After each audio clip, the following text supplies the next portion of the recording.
13 अगस्त 1972 पाकिस्तान के रावलपिंडी में मौजूद एक कड़ी सुरक्षा वाले प्रिजनर ऑफ वॉर यानी POW कैंप में वो रात इतिहास बनने वाली थी।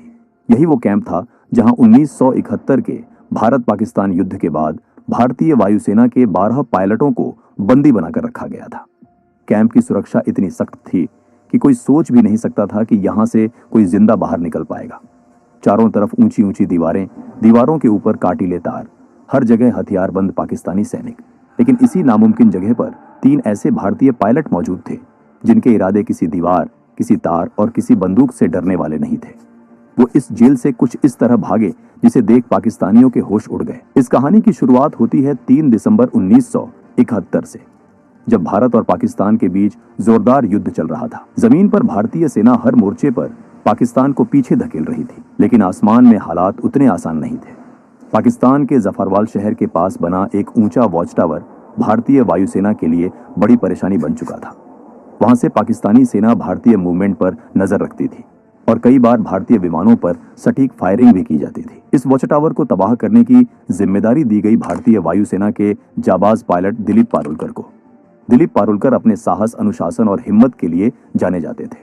उन्हें पता था कि मिशन आसान नहीं है, लेकिन देश के लिए ये जोखिम उठाना जरूरी था। 10 दिसंबर 1971 को दिलीप पारुलकर अपने सुखोई 7 फाइटर जेट के साथ मिशन पर निकले। जैसे ही वो वॉच टावर के पास पहुंचे, पाकिस्तान की एंटी एयरक्राफ्ट गनों ने जबरदस्त फायरिंग शुरू कर दी। गोलियां सीधे उनके जेट की तरफ आ रही थी। कुछ ही पलों में उनका विमान बुरी तरह डैमेज हो गया। हालात बिगड़ते देख पारुलकर ने बिना समय गवाए इजेक्ट किया। उनकी जान तो बच गई, लेकिन किस्मत ने उन्हें दुश्मन की जमीन पर उतार दिया। जमीन पर उतरते वक्त पारुलकर पहले से घायल थे। दर्द से जूझते हुए वो खुद को संभाल ही रहे थे कि आसपास के पाकिस्तानी आम लोग वहां जमा होने लगे। भीड़ दुश्मन चिल्लाने लगी। देखते ही देखते लोगों ने उन्हें पीटना शुरू कर दिया। उनका सामान छीन लिया गया। चोट, थकान और मारपीट की वजह से पारुलकर वहीं बेहोश हो गए। अगर थोड़ी भी देर हो जाती तो शायद भीड़ उन्हें जान से मार देती, लेकिन तभी पाकिस्तानी सैनिक वहां पहुंच गए। सैनिकों ने भीड़ को हटाया और कहा, यह जिंदा हमारे ज्यादा काम का है। इस तरह दिलीप पारुलकर को मौत के मुंह से निकालकर हिरासत में ले लिया गया। जब पारुलकर को होश आया तो उन्होंने खुद को एक अंधेरी, तंग और सीलन भरी कोठरी में बंद पाया। सामने एक पाकिस्तानी अधिकारी खड़ा था। उसने कागज और पेंसिल उनकी तरफ बढ़ाए और कहा, आदमपुर एयरबेस का नक्शा बनाओ। आदमपुर एयरबेस भारतीय वायुसेना का एक बेहद अहम ठिकाना था। पारुलकर ने तुरंत मना कर दिया। इसके बाद शुरू हुआ टॉर्चर का सिलसिला। आखिरकार भारी दबाव में आकर पारुलकर ने नक्शा बना दिया। पाकिस्तानी अधिकारी बहुत खुश हुआ, लेकिन कुछ देर बाद वो गुस्से में वापस लौटा। असल में पारुलकर ने आदमपुर एयरबेस का नहीं, बल्कि मुंबई एयरपोर्ट का नक्शा बना दिया था। गुस्से में अधिकारी ने सजा सुना दी। पूरी रात कोठरी के एक कोने में खड़े रहना होगा। एक गार्ड को आदेश दिया गया कि अगर पारुलकर बैठे तो तुरंत गोली मार दी जाए। पूरी रात पारुलकर खड़े रहे। शरीर जवाब दे रहा था, लेकिन गार्ड को उन पर तरस आ गया।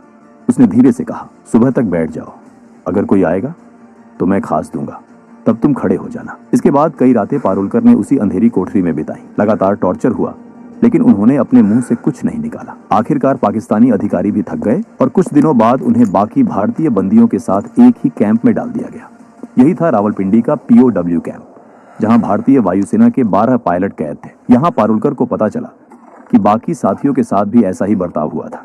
सबने दर्द सहा था, लेकिन किसी का हौसला नहीं टूटा था। इस कैंप के इंचार्ज थे उस्मान हामिद। वो भारतीय पायलटों के साथ सम्मान से पेश आते थे। हालांकि कई पाकिस्तानी अधिकारियों को ये बात बिल्कुल पसंद नहीं थी। उसी उस्मान हामिद ने भारतीय पायलटों को एक कैसेट प्लेयर और एक एटलस दिया।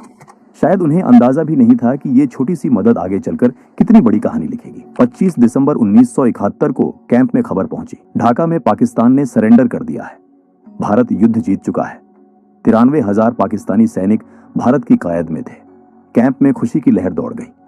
सबको लगा कि अब जल्द ही वो घर लौटेंगे, लेकिन दिलीप पारुलकर का मन कुछ और कह रहा था। उन्हें पता था कि कैदियों की अदला बदली में लंबा वक्त लग सकता है।